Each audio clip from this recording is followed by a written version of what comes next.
Good evening students, welcome back to my YouTube channel. आज का हमारा टॉपिक है अबाउट बॉन्ड्स। हम बात करेंगे पार बॉन्ड, डिस्काउंट बॉन्ड और प्रीमियम बॉन्ड में क्या फ़र्क होता है। बेसिकली पार बॉन्ड ऐसे बॉन्ड को कहते हैं जो कि आपको फेस वैल्यू पे मिलता है। फेस वैल्यू पे मिलता है का मतलब है कि जो बॉन्ड इशूइंग पार्टी होती है वो जो प्राइस प्रॉमिस करती है बॉन्ड होल्डर को कि वो पे बैक करेगी बॉन्ड की मेच्योरिटी डेट पे, उसे फेस वैल्यू कहते हैं, या उसको पार वैल्यू भी कहते हैं, या उसको प्रिंसिपल भी कहते हैं। तो जो बॉन्ड आपको फेस वैल्यू पे मिलता है उसको पार बॉन्ड कहते हैं। सेकंड पॉइंट है डिस्काउंट बॉन्ड। डिस्काउंट बॉन्ड कौन से बॉन्ड्स को कहते हैं? डिस्काउंट बॉन्ड्स वो बॉन्ड्स होते हैं जो कि मार्केट में ट्रेड हो रहे हैं फेस वैल्यू से लेसर वैल्यू पे। फॉर एग्जांपल किसी बॉन्ड की फेस वैल्यू $1000, लेकिन वो ट्रेड हो रहा है $950 पे। इसका मतलब है आप उसको बाय करेंगे $950 पे, और जब वो बॉन्ड मेच्योर हो जाएगा तो जो बॉन्ड इशू करने वाली पार्टी है वो आपको $950 पे बैक करेगी। इसको हम डिस्काउंट बॉन्ड कहते हैं।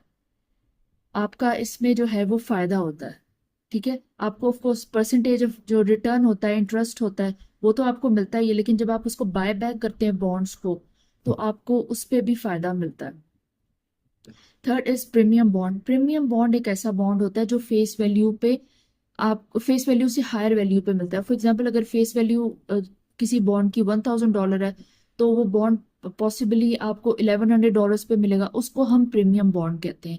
प्रीमियम बॉन्ड पे इन्वेस्टर्स जो है वो यू कुड से प्रीमियम पे करते हैं या हायर वैल्यू पे करते हैं उन बॉन्ड्स को बाय करने के लिए। लेकिन वो जब बॉन्ड्स बाय बैक करते हैं, जब वो बॉन्ड्स की मेच्योरिटी हो जाती है, वो बाय बैक करते हैं, तो उनको सिर्फ फेस वैल्यू मिलती है, ओनली फेस वैल्यू, यानी सिर्फ $1000 मिलेगा, 1100 नहीं मिलेंगे। मतलब they have to buy at the par value. आप जब बाय करेंगे तो आप प्रीमियम पे बाय करेंगे, लेकिन जब आप बाय बैक करेंगे तो आप पार वैल्यू पे बाय बैक करेंगे, तो आपको कैपिटल में वहां पे थोड़ा लॉस सफर करना पड़ता है। अब हम बात करेंगे why bonds are traded at discount और प्रीमियम। जनरली तो फेस वैल्यू पे ही या पार वैल्यू पे ही बॉन्ड्स जो है वो हमेशा ट्रेड होते हैं, लेकिन कुछ ऐसे सर्कमस्टांसेस हो जाते हैं जब जो बॉन्ड्स हैं वो मार्केट में डिस्काउंट पे या प्रीमियम पे मिलते हैं। सबसे पहले will talk about credit risk. जो इशुइंग पार्टी होती है उसकी जो क्रेडिट वर्दीनेस होती है वो हमेशा बॉन्ड की प्राइस को अफेक्ट करती है। अगर इशूइंग पार्टी की जो क्रेडिट वर्दीनेस होती है वो डिटीरियोरेट कर जाती है, कम हो जाती है, तो इन्वेस्टर हमेशा डिमांड करता है कि उसको हाई यील्ड दी जाए ताकि जो रिस्क एसोसिएट हो गया उनके बॉन्ड्स के साथ वो कंपनसेट किया जाए। इससे क्या होता है, बॉन्ड की प्राइस नीचे आ जाती है, डिक्रीज कर जाती है, और जो बॉन्ड है वो डिस्काउंट में ट्रेड होने लग जाता है। अब कन्वर्सली व्हाट हैपेंस, अगर इशूइंग पार्टी की जो क्रेडिट वर्दीनेस होती है वो बेहतर हो जाती है, इम्प्रूव करती है, तो इन्वेस्टर्स जो होते हैं वो हमेशा एक्सपेक्ट करते हैं कि अगर हम बाय कर भी लेंगे तो हमें यील्ड थोड़ी मिलेगी, हमें जो इंटरेस्ट रेट जिसे कहते हैं कॉमन लैंग्वेज में, जो प्रॉफिट होगा बॉन्ड पे वो थोड़ा मिलेगा, जिससे बॉन्ड की जो प्राइसेस होती हैं वो अप हो जाती हैं। रिजल्ट में क्या होता है, आपको जो बॉन्ड्स होते हैं वो प्रीमियम पे हमेशा जो है वो मिलेंगे। सेकंड पॉइंट हम पहले बात कर लेते हैं सप्लाई डिमांड की। सप्लाई डिमांड एक ऐसा फैक्टर है इकोनॉमिक रिलेटेड जिससे हमेशा किसी भी चीज की प्राइस पे बहुत इफेक्ट होता है। व्हाट हैपेंस इज, अगर हाई डिमांड होती है किसी भी एसेट की तो उससे प्राइसेस जो होती हैं वो राइज करने लग जाती हैं, यानी आपको वो फेस वैल्यू से अबव पे ट्रेड करता नजर आएगा, यानी प्रीमियम पे आपको बाय करना पड़ेगा।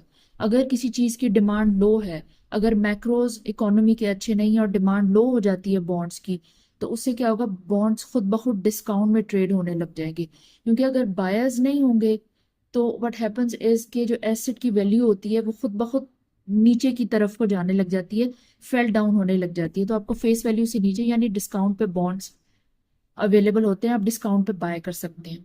And next point is interest rate. Interest rate ये चीज होती है जब मार्केट का इंटरेस्ट रेट बढ़ जाता है, यानी इकोनॉमी जो है वो अपना इंटरेस्ट रेट बढ़ा देती है कूपन रेट से। कूपन रेट इज बेसिकली वो इंटरेस्ट रेट होता है जो आपको बॉन्ड्स पे प्रॉमिस किया जाता है, interest rate, profit rate, whatever, जो आप जो भी कॉमन लैंग्वेज में यूज करते हैं आप। तो जब मार्केट का इंटरेस्ट रेट आपके कूपन रेट से ज्यादा हो जाता है तो जो नए बॉन्ड्स मार्केट में आएंगे वो हाई कूपन रेट देंगे ताकि इन्वेस्टर्स बॉन्ड्स को बाय करें।